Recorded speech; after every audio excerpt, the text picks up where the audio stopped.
Retrouvez votre émission Au Passage des Artistes sur Arsène Radio. Arsène Radio. Tous les jours, du lundi au vendredi à 19h30. Ne manquez pas vos artistes préférés dans l'émission Au Passage des Artistes sur Arsène Radio. Arsène Radio. Au Passage des Artistes. On accueille au Passage des Artistes Laurent Arcaro. Bonjour Laurent. Bonjour. Thierry, Opéra Locos. Opéra Locos, c'est à Bobino, c'est rue de la Gaîté, quartier de Montparnasse à Paris. C'est au 16 janvier, jusqu'au 16 janvier, et puis une très très grande tournée pour au moins plusieurs mois jusqu'en janvier 2023. Mais de toute façon, on mettra toutes les dates et les lieux sur le site Arsène Magazine. Opéra Locos, les fous d'opéra, si on devait traduire mot à mot. Exactement. D'ailleurs, dans ce spectacle, tout est fou, tout est drôle. Les chanteurs lyriques, les chorégraphies, les costumes. Il y a 7 artistes, mais vous êtes 5 sur scène parce qu'il faut compter sur l'alternance, bien sûr. Et vous, Laurent Arcaro, eh bien, votre personnage, c'est Ernesto, baryton, fou d'opéra, mais vous êtes fou d'opéra en priorité ou fou de musique d'abord? Ah, moi je dirais Thierry, c'est une très bonne question, je trouve, car nous sommes fous, et je parle aussi au nom de mes petits camarades, nous sommes fous de musique. Ouais. Parce que finalement, on chante à la fois du jazz, on chante à la fois de manière privée. Hein. Il y a certains d'entre nous ont des ensembles de jazz, beaucoup de comédies musicales, et puis aussi du crossover pour ce qui me concerne. Donc oui, fou de musique en priorité. Et tous musiciens, on joue tous pratiquement d'un instrument de musique. Voilà, et vous êtes tous chanteurs, vous avez reçu une solide formation. Tenez-vous par exemple, eh bien vous avez fait entre autres le Conservatoire National Supérieur de Musique de Paris, puis l'Allemagne et les États-Unis, sous la direction de Placido Domingo. Quand même. Alors le spectacle, vous êtes donc Ernesto, mais il y a aussi Maria, Carmen, Alfredo et Chichi, c'est comme ça qu'on prononce? Exactement. Chichi, baryton, ténor, soprano ou contre-ténor, 5 chanteurs aussi fous que magistraux. Vous êtes aussi drôle qu'excentrique, parce que quand on est très excentrique et vous ne faites pas les choses à moitié, eh bien c'est très très drôle. Alors ils vont se croiser, ils vont s'unir pour chanter, et en fait c'est pas un récital, c'est pour ça qu'il ne faut pas que le mot opéra fasse peur, c'est une histoire en fait. Tout à fait, c'est une histoire, on est sur un... Alors, on pourrait parler d'opéra, un opéra proprement construit comme un opéra, avec des personnages qui ont chacun une histoire. Alors l'histoire commune, c'est quand même, comme vous venez de le dire, c'est un récital qu'on entame, on essaie d'entamer. Et puis finalement, qu'est-ce qui va se passer? On va tous finalement rechercher l'amour, les uns avec les autres. Je dis bien les uns avec les autres, et comme nous sommes 5, il y a un des personnages qui reste un petit peu en plan, mais pas trop longtemps. Ouais. Voilà. Alors, il y a plusieurs histoires d'amour, plusieurs rencontres, et notamment, pour moi, qui ai vu le spectacle 2 fois avant de vous recevoir, il y a un moment d'anthologie dans ce spectacle, c'est la rencontre, justement, entre cet homme et cette femme, entre Alfredo et Maria. Magnifique, c'est splendide, très beau. Et souvent muette, cette scène-là. Alors oui, ça c'est le parti pris de ce spectacle que je trouve moi extraordinaire, qui est, on peut dire peut-être international, qui fait qu'on n'utilise pas de langage, de langue. On va dire le seul langage, le seul moyen d'expression sont les airs d'opéra ou les airs, la musique. Et ensuite, on a axé le travail sur le travail du clown, sur le gromelot, si bien qu'on a des choses expressives qui sont accessibles à tous et à toutes, qui vont directement à l'âme. On n'a pas de paroles, de blabla. Tiens, qu'est-ce qu'il a dit là? Qu'est-ce qu'il a dit? Non, on le voit en fait. Tout ce qui est exprimé est vu. Alors c'est bien d'avoir mentionné ce côté international, parce que l'une des forces de ce spectacle, c'est que l'on peut s'extasier, rire, vous applaudir dans le monde entier, c'est-à-dire des États-Unis à l'Asie, de l'Europe du Nord à l'Afrique du Sud. Ce spectacle est pour toutes les salles du monde, et ça c'est une force incroyable. Je trouve que ça c'est quelque chose de... Moi, j'aime bien utiliser ce terme, c'est universel. Bon, pour moi, déjà, dès le départ, la musique est universelle. S'il est question d'intellectualiser les choses, on est perdu. Ce spectacle aussi rend, je trouve, hommage, je pense que on en a parlé déjà, mais vous serez d'accord avec moi pour dire que c'est très populaire. C'est un art, c'est une forme d'art populaire qui a été embourgeoisée. Alors, je n'ai rien contre la bourgeoisie, mais il a été embourgeoisé dans les salles. C'est-à-dire qu'avant, on allait pour se faire voir là-bas, pour entendre, pour, tiens, qu'est-ce qui est en train de se passer, pour peut-être aussi passer de bons moments avec des amis. Et donc, il est forcé qu'il y avait du bruit. Il y avait de l'agitation, il y avait du rumore, il y avait du brouhaha un petit peu, peut-être des vers aussi qui cling cling comme ça. Et puis de temps en temps, on s'arrêtait, il y avait le castra ou l'air du ténor qui dit oh là là c'est magnifique, ou la soprano. Ah ben on va écouter. Sauf qu'aujourd'hui, il faut qu'on se taise absolument. On peut même plus se déplacer. On entend c'est pas possible. Par contre, on peut tousser. Hein. Comme ça, bon ça c'est mon petit coup mon petit cri du matin. Mais donc, ce que je voulais dire, c'est que on s'aperçoit que c'est un genre populaire. Et le genre populaire est pas du tout un genre désuet. C'est plutôt un genre qui, pour moi, est absolument que je mets sur un piédestal parce que ça parle à tous et à toutes. Or, vous avez pu voir, donc vous l'avez vu donc 2 fois et ça j'en témoigne, c'est vrai. Moi j'ai cette chance-là, c'est dans le spectacle, je fais ce que j'appelle une masterclass.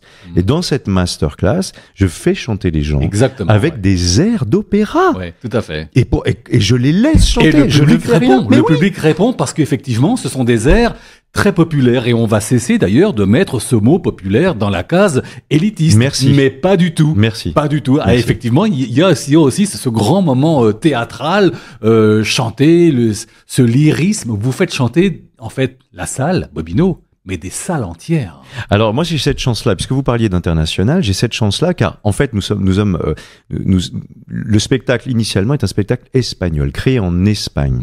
Ensuite il a été créé au Mexique. Ils ont reçu d'ailleurs tous les deux l'équivalent des Molières en France. Mais nous, on a donc créé une troupe française. On a mis nos chaussons, nos costumes. D'ailleurs, les costumes sont tous différents d'un pays à un autre. C'est le même modèle. Splendide, c'est magnifique. Ah oui, ça je dois reconnaître Tatiana Di Sarabia, qui est une costumière hallucinante, avec une fantaisie incroyable. Et on a des couleurs. On est quand même proche de Tim Burton. Hein. Ouais. Alors les costumes, en plus. Il s'avère que on pourrait, le vôtre par exemple, peut-être n'irait-il pas sur les épaules d'un autre, sur les épaules d'Alfredo, et vice versa. Chaque costume, on a l'impression qu'il a été moulé sur le corps de chaque chanteur, de chaque comédien. Tout à fait. Et ce que je voulais vous dire justement sur l'international, c'est qu'on a donc les mêmes costumes avec des couleurs différentes. Par exemple, le costume espagnol, c'est le même que le mien, c'est-à-dire que la même forme. J'ai un costume avec un gilet, c'est 3 boutons, c'est pas 4, cintré et tout ça. Sauf que le mien est plus clair. Il a un vert bleu plus clair que celui de l'espagnol qui est un peu plus gris, un peu plus. Donc, est-ce que c'est pas une question de pays? Est-ce que c'est pas ça? C'est pas à moi de répondre. En tout cas, ce que je trouve génial, c'est qu'on parlait de langue justement qui n'a pas. On parle de clown, ça oui, et la langue universelle qui est la musique. Eh bien moi, je vais avoir la possibilité de remplacer le personnage d'Ernesto en Espagne. En mars prochain, par exemple. Les Espagnols sont déjà venus remplacer quelques-uns de nos camarades. Donc, on est dans un échange qui n'a absolument aucune frontière ni aucune barrière.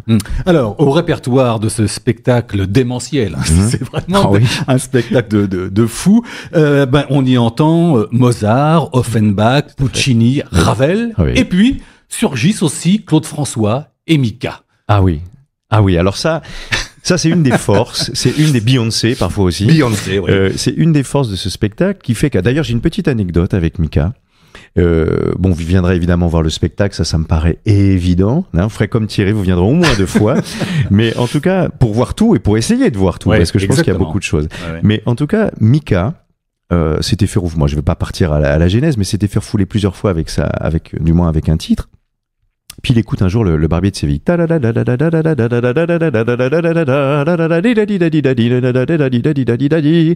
il se dit, mais c'est super ça. Donc il fait I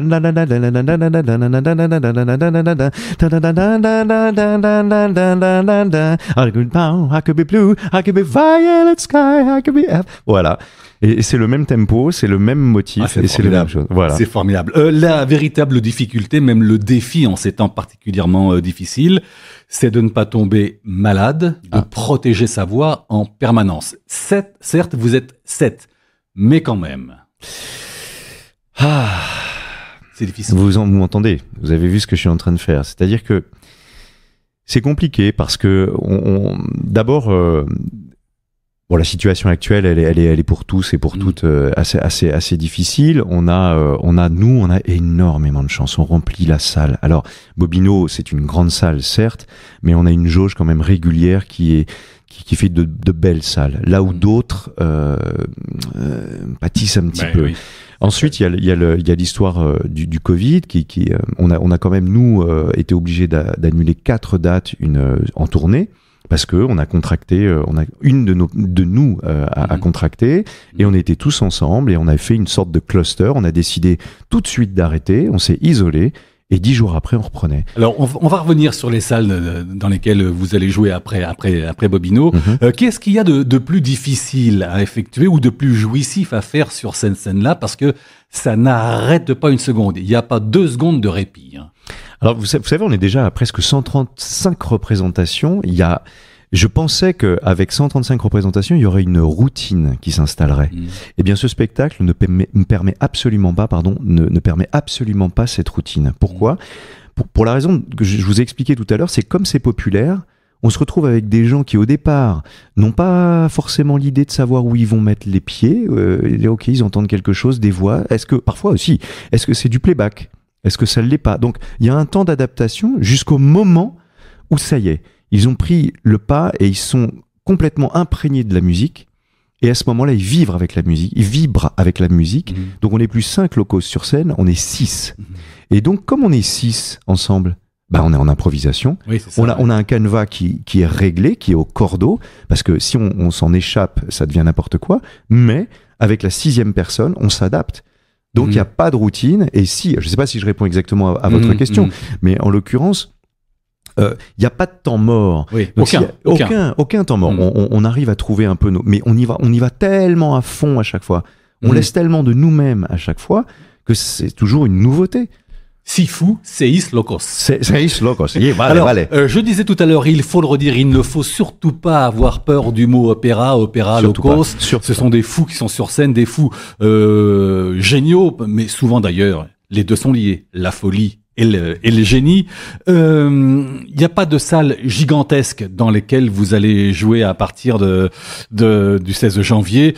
Tenez, on va donner quelques villes tout de suite. À partir du 20 janvier, vous serez à Noisy-le-Grand près de Paris. Vous serez dans l'Isère, à Bourgoin-Jallieu, la patrie de Frédéric Dard. Vous serez aussi à Dessines, c'est près de Lyon. Vous serez à Château-Renard, à Tours. Et puis vous irez en Suisse. Ah oui. Et pas de grande salle, pas de Zénith. Lausanne, c'est Lausanne pas mal quand même. Vous serez à Lausanne aussi. Oui, on sera du côté de Lausanne. Ouais. On a fait récemment, il y a le Silo normalement qui est prévu, qui est aussi une très très grande salle. Celle qu'on a faite très grande aussi, c'est le Radiant. On était complet, c'était plus de 1000 personnes. C'est pas mal quand même. Et puis il y a eu aussi Fréjus, qui est près de 1000 personnes aussi. C'est quand même. Ça fait, je vous assure que ça fait quand même des belles salles, des belles grandes salles. Vous parliez de Zénith, c'est ça ? Oui, c'est ça, oui. Je vois pas l'intérêt, en réalité, de faire des Zéniths. Exactement. On est dans un spectacle, entre guillemets, de chambre. On est sur une communion avec les gens. Moi, le Zénith, je vois pas trop où ça a sa place. Je pense que le théâtre libre, où vous avez vu la première fois le spectacle, est une jauge magnifique. On est quand même sur 950 personnes. Au Bobino, c'est la même chose. Mais alors, Bobino, c'est la disposition qui est complètement différente, parce que, le théâtre libre, on est quand même sur un théâtre à l'italienne. Donc voilà, là, Bobino, c'est la patrie de la musique populaire, quand même. Là, on en revient. Brassens nous accueille tous les jours, donc c'est quand même extraordinaire. Et puis on a cette salle comme ça en rond. N'oublions pas que Bobino était un ancien music hall. Tout à fait. Qui était quand même, bien sûr, et donc, il s'est construit aussi comme ça. Nous y allions quand nous étions très jeunes, vous savez. Nous y allions à Bobino. Vous y allez un petit peu fort, quand même. Ancien music hall qu'avait dirigé d'ailleurs en son temps Philippe Bouvard, à une époque. Dernière chose, j'insiste encore sur le fait qu'il faut aller voir ce spectacle en famille, parce que c'est une leçon pour tout le monde. C'est une leçon d'histoire, c'est une leçon de théâtre, c'est une leçon de musique, c'est une leçon de comédie. On y apprend et on y voit aussi des chanteurs, mais qui jouent aussi la comédie. Donc c'est un spectacle grand public, mais là, je pèse mes mots, c'est exactement ça. Tout à fait. Moi, c'est très bien que vous parliez de ça, parce que moi, ça me fait vraiment plaisir de voir. Alors c'est même une satisfaction personnelle. Il y a durant cette période de crise, le public vient. On a parfois, surtout en province, parce que à Paris c'est un petit peu compliqué avec la Covid et tout ça, mais en province on voit les gens, et les gens nous parlent il faut que ce soit un spectacle qui doit être remboursé par la sécurité sociale. Tellement ça fait du bien. À ce moment-là, je dis, voilà, moi je remplis ma mission quelque part, vous voyez. Et ce qui touche encore plus, ce sont les enfants. Oui.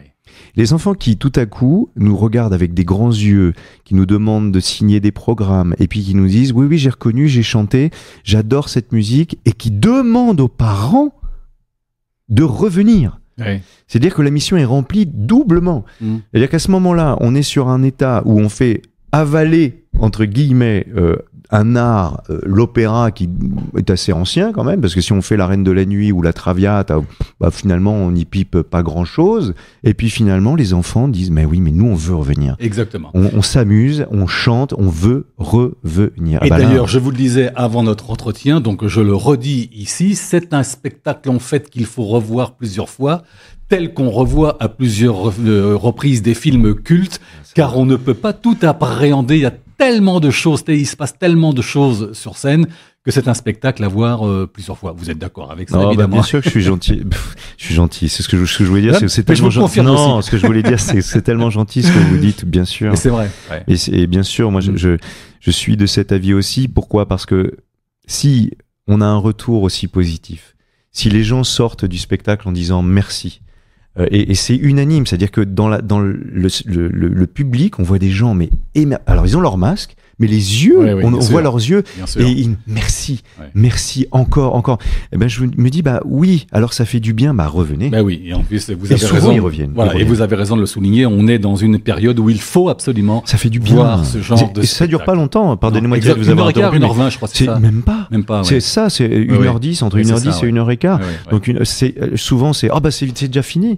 Sauf que on a eu 1h15, 1h20 de moments où on a pensé à rien, on s'est amusé. Voilà. Et voilà pourquoi aussi il faut y revenir, parce qu'on aura peut-être raté quelque chose, un effet ou un regard, mille choses à voir. Opéra Locos, c'est donc jusqu'au 16 janvier à Bobino à Paris, et puis à partir du 20, une très très très grande tournée en Suisse, en France, au moins, je dis bien dans le sud-ouest, bien sûr, au moins jusqu'à janvier 2023. Ce sont des fous qui adorent l'opéra. Avec des Opéra Locos. Pardon. Allez-y. Avec Laurent. des potentielles reprises aussi à Bobino pour les fêtes.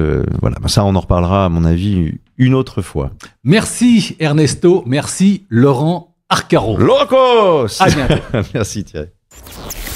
Retrouvez votre émission Au Passage des Artistes sur Arsène Radio. Arsène Radio, tous les jours, du lundi au vendredi à 19h30. Ne manquez pas vos artistes préférés dans l'émission Au Passage des Artistes sur Arsène Radio. Arsène Radio. Au Passage des Artistes.